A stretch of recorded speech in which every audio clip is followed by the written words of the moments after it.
Hey, everybody, this is Adam. And this is Adkins. And we're bringing you another episode of the AMP. This week we're covering another Smash Volume, Smash Volume 5. The last Smash volume. Is it going to be the last Smash Volume, or are they producing more of these? I feel like I've heard that this was the last one. And after having read the whole thing, I could kind of see why. Yeah.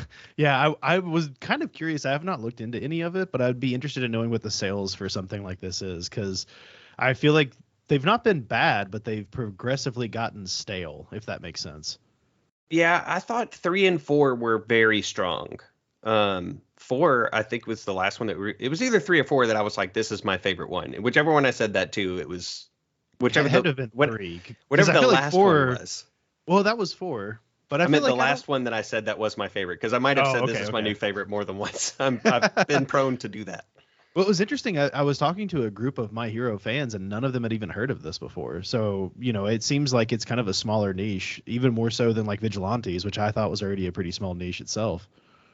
Yeah, I was talking with Batman Beyond Mark, and because I was like, am I crazy, or is just this 5th volume is just not holding a candle to any of the ones that preceded it? Because if you're listening to this, you've already seen that the title is not the top 10 comic strips of Smash Volume 5, because I could not come up with 10. I think I landed at 7, and even that, I told Adam I really had like 6.5, because one of them I mostly picked for a single panel. Yeah. And I tried, like I've said before, like in almost every other volume, with the exception of maybe 1, because we did that so long ago, and I just don't care to comment on what I can't remember. I had to cull the number of strips back from, 15, 17 strips down to 10. And this one, I just couldn't come up with 10. I thought that the gimmicks that were the frames for each of the chunks of chapters were just not as good. And the playground maybe had just kind of run its course for the comic strip format. I don't know. Well, and the format's changed a lot, too, because I feel like I remember in the first couple of volumes, each strip was truly its own kind of unique little storyline. And this one, it was like one continuous story, and they just slapped a title over every top. Like, there was no need, it felt like. It felt like it was all one continuous story, basically. Yeah, in the other volumes, more so than this one for sure, the strips, they did have a continuity for the most part. The overall volume, but they were standalone strips. Yeah, and they were framed, here's the incident, or here's the situation, and then here are these half dozen or whatever strips inside of that particular circumstance and environment or whatever. This one, you're right. It's just like you could read top to bottom, right to left, and the titles were something that you could gloss over unless they just happened to be kind of funny. Yeah. Like there was a continuity, too much continuity between the last panel of the first strip and the first panel of the second strip, and on, Mm-hmm. So yeah, you're absolutely right about that. And I do think that caused it to suffer, because when you try to string things together and have that level of continuity, there are certain things that you can't do because it affects what comes after it. Whereas if you keep the strips, it's just like, this thing happened in this strip, but in the next one that thing didn't happen. Something else happened, or at the most, the continuity was like referential. Go ahead. I feel like in volume 1 and 2, there would be like 6 strips that were basically the same premise, but one little thing tweaked to make it either funnier or less funny. Whereas in this, they couldn't do that because it was all one continuous movement or one continuous storyline. So yeah, it's, and I almost wonder how much of that like reduce the punchiness of some of these strips, if that makes sense, where they didn't have as much creative freedom to do something finite within 3 or 4 panels, Right. Yeah, it's the weakest of 2 through 5 for sure. I would have to go back and reread volume 1. I think part of my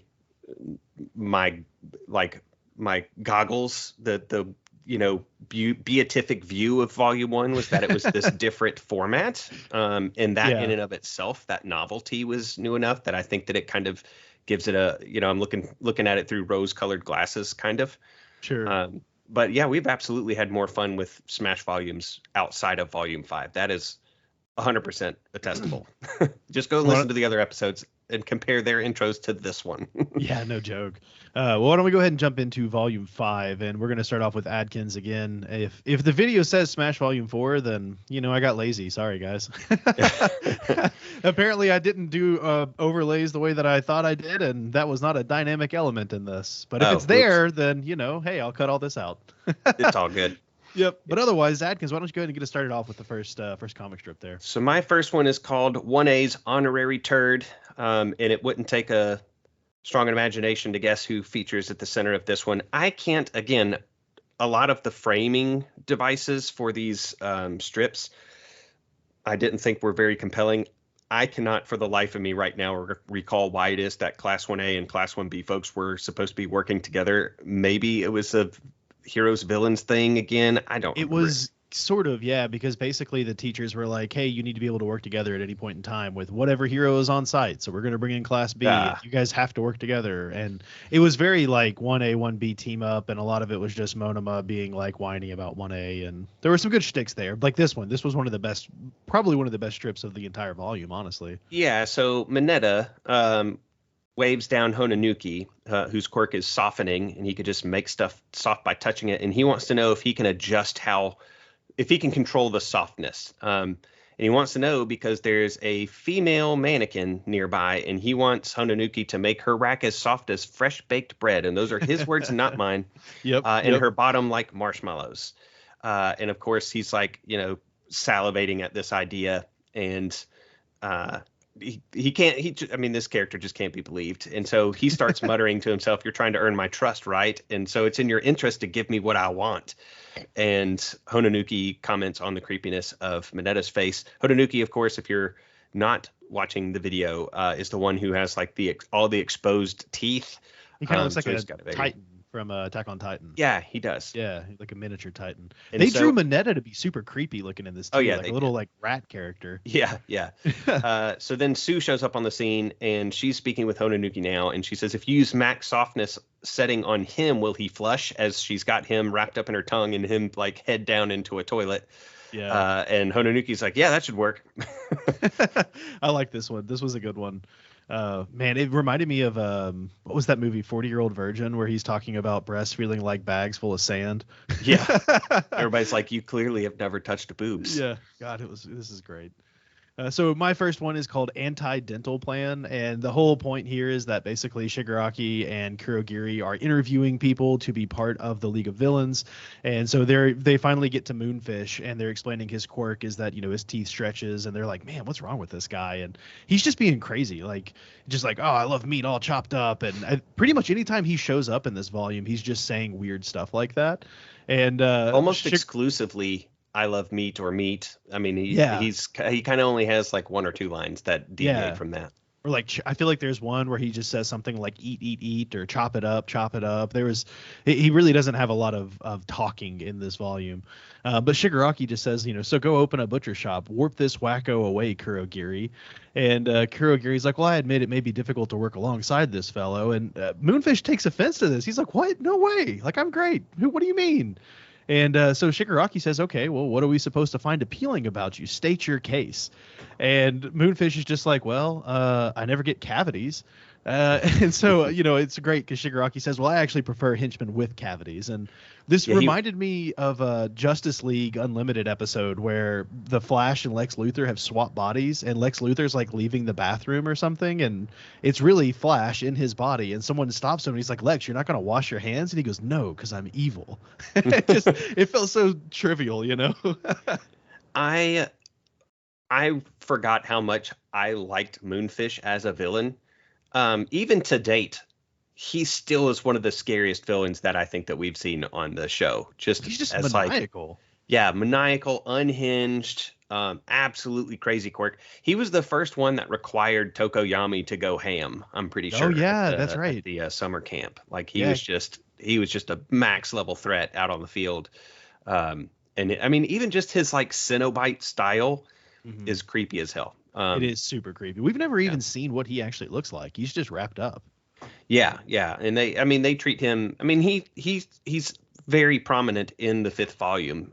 He's like walking around on his teeth when they go on a hike and things like that. But his character in the anime and the manga is just vicious, man. It really is. Even when they were breaking out of the Tartarus. Yeah. I mean, he was just like slashing people with his teeth. It was pretty wild. So yeah. On to you, Adkins. All right. This next one's called Already Stale and features our boy Yaorashi. And he comes stomping along into Class 1A along with a couple other people from Shiketsu High. Or wait, is he Shiketsu or the other one? Nah, crap. Now I can't remember. It was like him, Meatball Boy. Yeah, that's Shiketsu. Is it Shiketsu? Okay. If and it's Kami, not, someone will correct is Kami us. the other one? I don't remember. Kami, anyway. Yeah, Kami's part of that one. Yeah, so they come in. They're there to like, I can't, again, the premises. That the 3 of the people from that high school are over here at 1A. And so he starts walking through the room and he accidentally elbows Hagakure in the back of the head. And he's acting like he doesn't see anything, even though she's clothed, like her uniform is visible. And so he's looking around like, what just happened? And Jiro's having to explain that she's invisible, so you have to be careful. So he says, totally my bad. And he starts Yaorashiing to even greater Yaorashi levels. This is Yaorashi cranked up to 11. So, of course, this time he says, I'll be sure to watch myself, and snaps this sharp salute. And when he does, he stomps down on Ojiro's tail. Yep. And Jiro's like, well, now you're stomping on his tail. And then in apologizing for that in classic Yaorashi fashion, he dips his head down really hard and violently towards the floor and ends up smacking Jiro in the back of the head. And she's just like, we've never met such a one-note character before. And it just him just bumbling around all these students at 1A, giving his very exaggerated gestures made a lot of sense. I liked it a lot. The only thing that would have made this better is if they could have made an Ojiro joke at the same time about him like being so normal or something, you know. Mark would disagree. Yeah. Well, we've got the next one, which is called Leading by Non-Example. And this is, again, another one where all of the students have gotten together and the teachers are trying to show them, like, hey, here's how you should do it. And so we've got All Might and we've got Eraserhead, and I'm pretty sure it's Vlad. Yeah. And so they're all supposed to team up, and they're going to go show the kids like how pros are going to be, you know, doing it the right way with all of their teamwork and everything. And Eraserhead here is just like, well, I'll check around for safe areas. When I give the signal, you rescue people from those spots. And All Might says, okay, okie dokie, roger that. And then he just, you know, goes off on his own and gets everything already. And of course, Aizawa's just like, this fool, I swear. But you know, I went ahead and great. saved everyone. Yeah, and I feel like this comes back in a later bit too, where they're kind of criticizing All Might for his teaching methods and criticizing him for just doing exactly what everyone else is saying he shouldn't do, which is just go be the solo hero. Yeah. So it was really good. But at the end here, the panel just says the teacher's team didn't provide much of an example, but the kids still got a kick out of it. And of course, Deku's freaking out, just like I keep saying, All Might's the greatest. I like that he's got his little Polaroid camera out, capturing this moment. And his like. Yeah, his everything about the way that he's just fanboying over All Might. It's great stuff. Yeah. In my next comment, the conceit was that Endeavor shows up to UA to help with some training, and he's doing it basically to stir up some jealousy in his own son Todoroki. He thinks that he comes and is the top dog, that maybe Todoroki would pay him some more attention. And so in this topmost panel, which is this strip is entitled Backfiring. Endeavor has made an impression on several students. They're surrounding him. Kirishima's like, how'd I look just now, Endeavor? And he's complimenting the students, and Ida's trying to get his attention to have Endeavor check his form. And they're even coming, or they appear to be calling him a bunch of like nicknames like Indy and Ender and Indist and all this kind of stuff. And Endeavor is eating this up. So he's like, what now, Shoto? You'll come crawling back to me soon enough. But unbeknownst to him until this particular panel, Shoto had been approached by All Might and is now training off all by himself with All Might, which just sends Endeavor into a rage. And so this is my half panel, my half comic strip, because this final panel of him yelling Shoto is awesome. So hilariously illustrated. Yeah. And every time that I see Endeavor shouting Shoto, I'll never not hear it in like him shouting during the UA festival, you know, where it's like super loud. Shoto! Yeah, I mean, here they do throw some extra O's on to kind of communicate some of that. But yeah, I like that really panel funny. of Toads like giving All Might the fist bump too. Like that's a pretty wholesome panel. Like just, you know, like some guy that's taught this other guy how to be great at his quirk or whatever, and off in the distance his dad's all jealous. Yeah, I mean, Endeavor is there to have that exact moment with his own son, and he in his attempt to acquire it or obtain it for himself, it backfired. Thus, if I remember correctly, All Might realizes what's going on and feels really bad about it. Like he was totally out. Because he thinks that Endeavor is there to poke at him not being able to teach the class, and he's trying to take over or whatever. So it was a good one. Yeah, that does ring some bells. This was the only one that I think we duplicated, because I picked this one too, and mainly because I think there's a YouTube video out there of someone has compiled every time that Endeavor has just screamed Shoto. It's like 5 minutes long. It's awesome.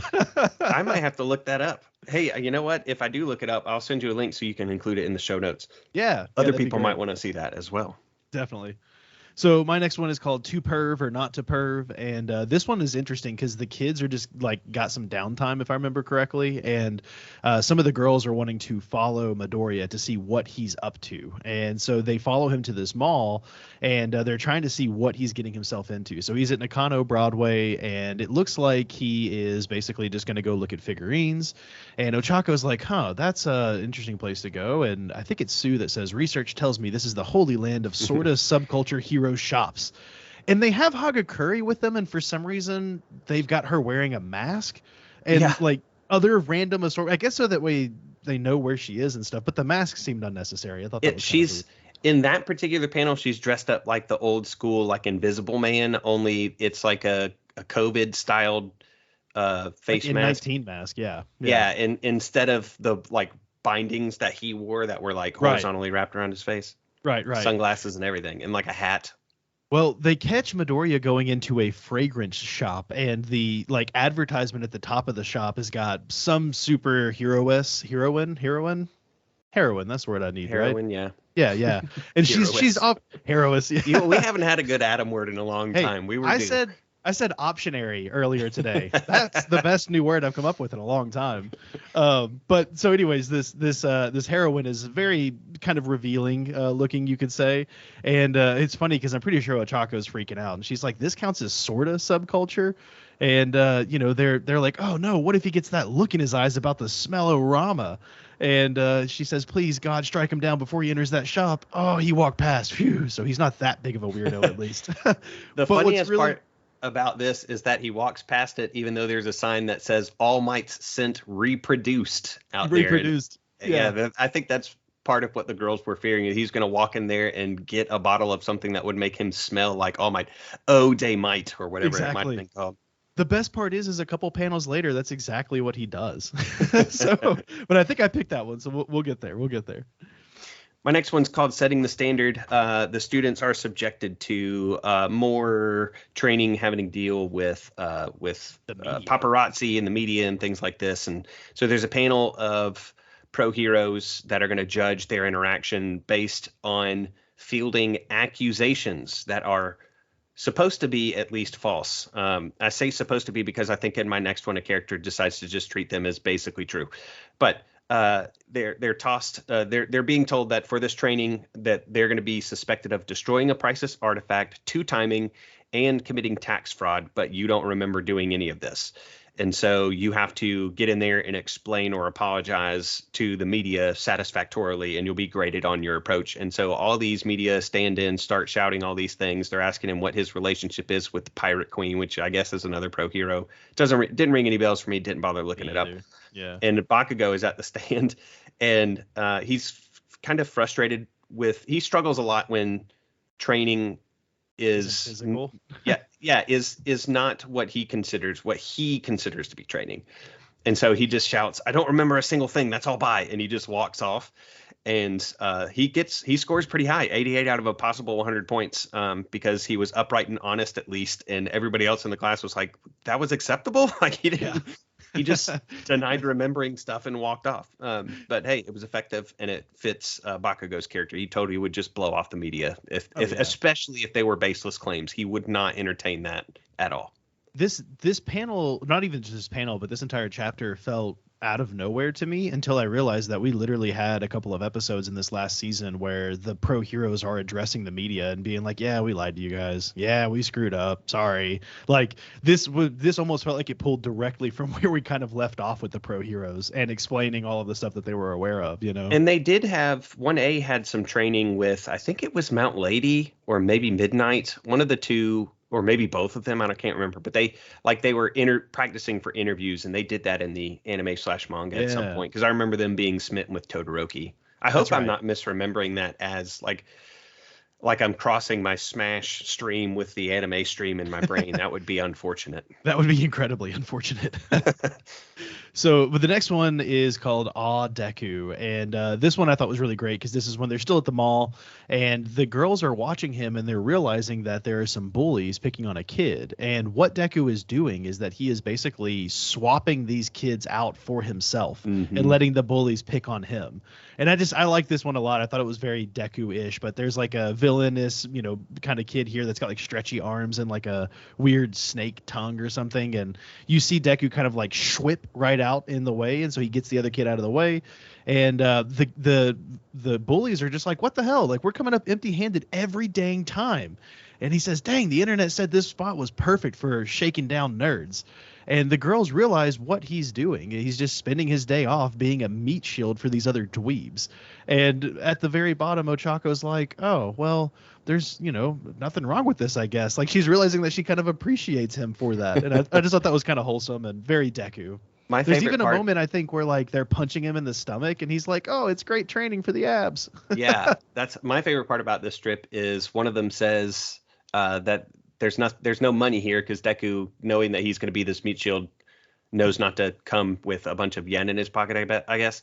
But he also remarks it's just this one kid with some sort of hardening quirk, which is a comment on those rock hard abs that Deku is allowing to be punched, and also his face. There's a panel where he's being punched in the face. So he apparently has Smash canonical muscly jaws as well. Yes.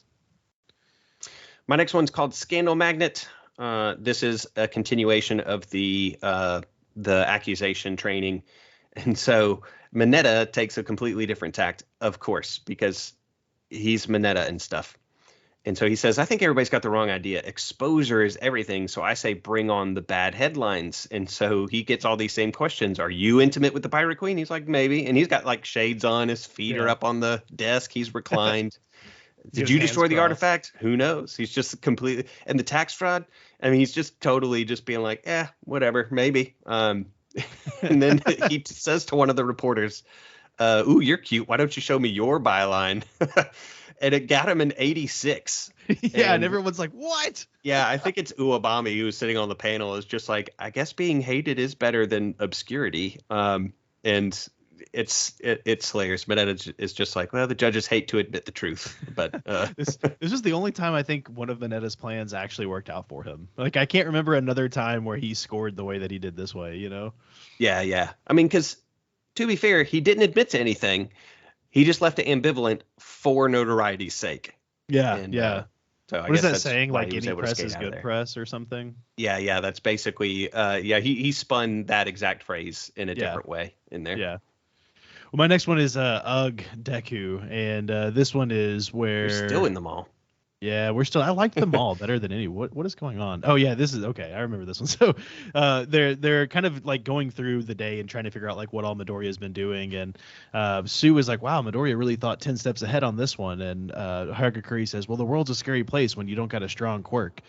And so they're sitting there talking about their day, and Sue says, well, Midoriya didn't have an easy time up through middle school. And Ochako says, right, all that bad blood with Bakugo. And Hagakure says, well, and that's why he's so sensitive to bullying. And Sue's like, well, Midoriya can be an oddball, but I believe he'll make a great hero. And Hagakure says, yeah, for sure. It makes me want to root for him. Ochako is like, daydreaming about how great Deku is. She says, Deku, yeah, he's destined for greatness.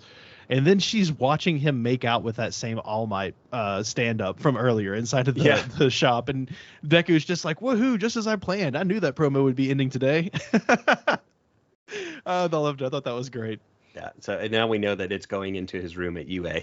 Oh, yeah. Where hopefully he won't continue to kiss it because if he's willing to do kissing that thing in public. I shudder to think what Smash Deku would do to that thing behind a closed door at UA. Can you imagine like All Might opening the door and just being like, "Young Mid, no God," closing the door and walking away? It's a nice cardboard cutout. What is with the? Why is it smudged in here and here and yeah, it's got like literally one of All Might's suits on it. Yeah, he sprayed it with that eau de might. Yeah, exactly. It smells exactly like me. My next one is called Those in the Know. The one biggest credit, I think, maybe in Volume 5's corner is that they bring Stain back. So Smash Stain. He's brought into UA by All Might, and part of the premise for this particular strip is that the students are invited to kind of pick the brain of a villain to try to get into the way that they think. They couldn't have picked a worse villain to do this with, really, but it is what it is. So Stain is put up on this pedestal, and they decide to turn it into a little bit of a production. So he's at this podium, and he's got a suit on, he's got a top hat on, and everybody's like, "What the heck's going on?" And All Might says, "Well, you were so enthusiastic about the Q&A that I thought, why not literally set the stage for it?" And they take a little bit of umbrance at first because Sue was like, "But why would you spend money on this?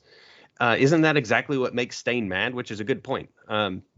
But Stain says, "No, actually, I recognize this equipment. It comes from one of All Might's nonprofits, and they create jobs in the community. And once they recoup all their costs, any additional proceeds go directly to those in need." And so somebody comments that never forget that All Might is a superhero in every sense of the word. And Jiro's like, "Is that true?" And All Might is concerned about how much Stain seems to know about him.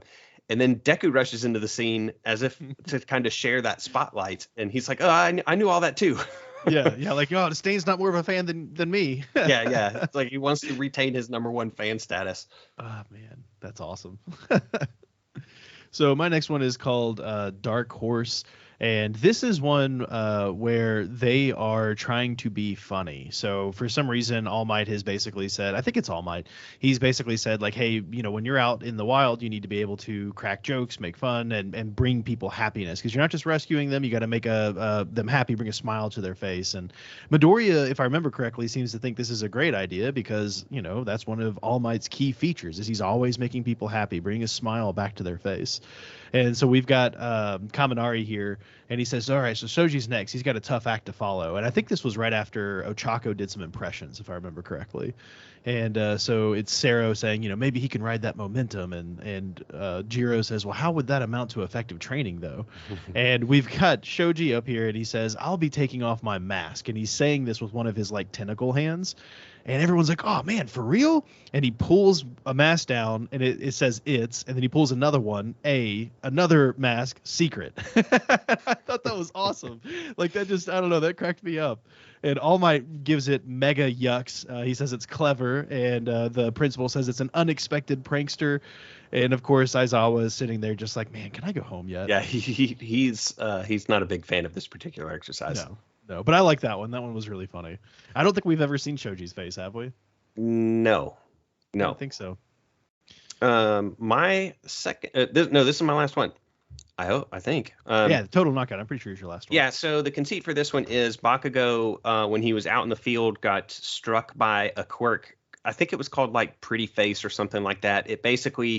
It's wearing off, but it kind of kicks on and off, so it cycles. And when it's on, his face gets all almost romancy. He speaks very differently. It's almost in this old English styled font. And it just changes all of a sudden. It changes everything about him. It even changes the way that his costume looks, which I thought was kind of funny. Yeah. So in these 4 panels, they're doing the heroes versus villains thing, and he's a hero that had been caught by Todoroki at first, and he's like, "Your attacks appear frozen in place to me. You'll never lay a finger on me at that speed." And then later on, he's loose as the hero, and he has picked up Midoriya, who was a hostage, and he's talking to him. He says, "You're gonna be okay, kiddo. I hope you're not hurt."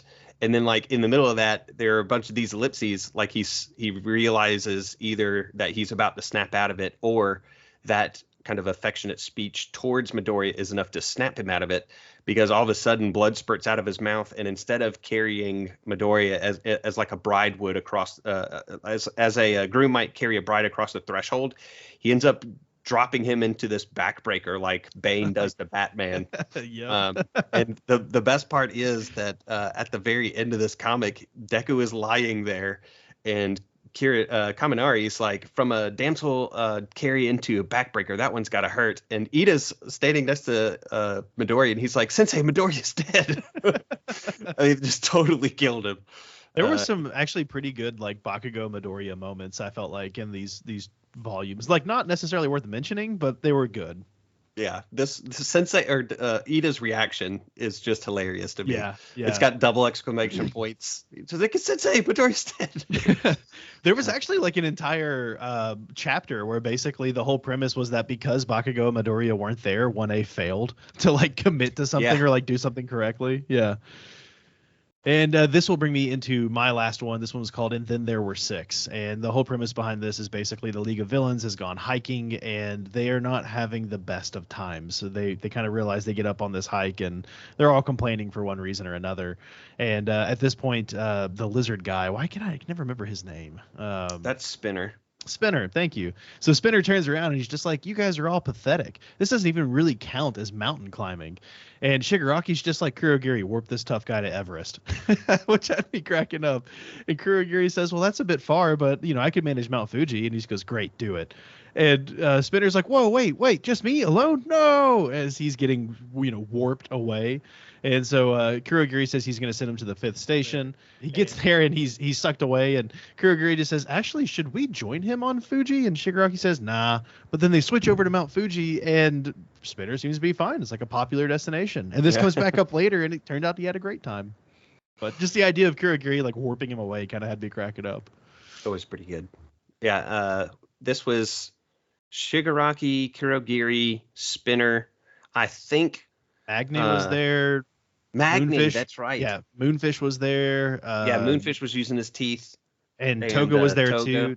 Toga and Moonfish end up getting warped over to Mount Fuji as well, because they end up like going on about how they need to kill things, and Shigaraki's just like, get out of here. Dabi's there, but he can't get away from Magni. Magni's all over Dabi. Yeah, Magni's whole thing was he was like, which I thought was like absolutely infatuated with Dabi.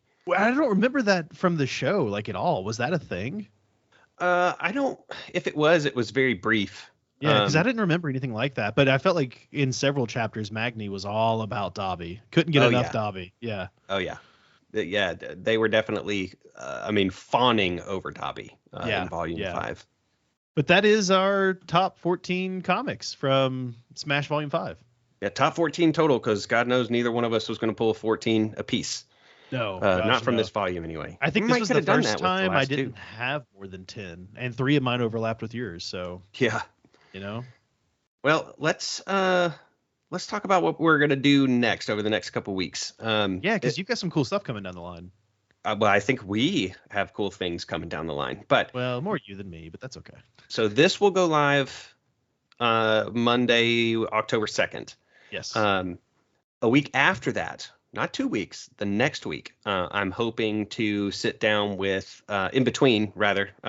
in time for October 9th, I'm hoping to have sat down with Ashley Ashes to talk some about the Jasco card game. They kind of have revamped it. She's got a good relationship with Jasco, where she was actually honored to do some reveals of 3 new Asui cards in the new set. So I thought it'd be kind of cool to just kind of sit her down for a few minutes and pick her brain, get her to explain what the game is, where folks might be able to find it, how easily it can be picked up and played, because it is My Hero Academia content. We have kind of supported the card game before because we got those promo decks. Stuff. So I'm curious enough to know kind of what some of the changes are, because this is a new set. It's also, I think she had said that it was not going to quite be Universus anymore, or Multiversus anymore, where you could fight Scorpion with Midoriya. So I'm going to ask her some questions about that. But it'll be a short, just little filler episode, but a little extra AMP content on what would normally have been an off week. And then the week after that, I am going to lead Adam in an episode that we're calling My Hero Academia. Where Tomac and Buster and Stricken and a couple other folks in the Discord have over the last couple months really shared these memes, and I've collected them. So I'm going to curate them, and we're going to sit down, expose Adam to them. Some of them I couldn't quite make sense of. Maybe Adam will. Others, I'm just hoping to see a good reaction out of Adam. So that, again, will be another very visual episode, but we'll do our best to explain things as we go. If you're familiar with memes, a lot of them are in very familiar formats. So that'll be fun. That's, you get 3 back-to-back-to-back weeks of A&P content. We've got it mapped out for you. What I'm hearing is if you want to have us review your My Hero Academia memes, you need to send them to Adkins the next week or 2. Yeah, you really do have, as of the airing of this episode on October 2nd. We'll give you a week. You basically have a week because we would be recording it 6 days before that episode would go live. So get those to Adkins if you are in the Discord or if you're on X or Twitter, whatever people call it these days, regardless of Elon's wishes. Send those over and we'll take a look at them. Or maybe we won't. If you're lucky, we will. Yeah, it's an idea that I've had for a long time. I think we finally got enough content to, get 15 hopefully chuckle-filled minutes out of it at least. And who knows? We always sit down and think, this episode will take 10 minutes, and then we end up going off on rabbit trails and talking about other things. Yeah, no joke. So no disgusting questions to end this episode, Atkins? No You're disgusting questions. Not going to put me in impossible scenarios and make a fool of me online? Nope, not this time. We'll see how you do with the memes. Awesome. Well, hey, it's been a fun episode. I hope everyone enjoyed it, and catch us next week for Adkins and Ashley. Yep. See you guys. See ya.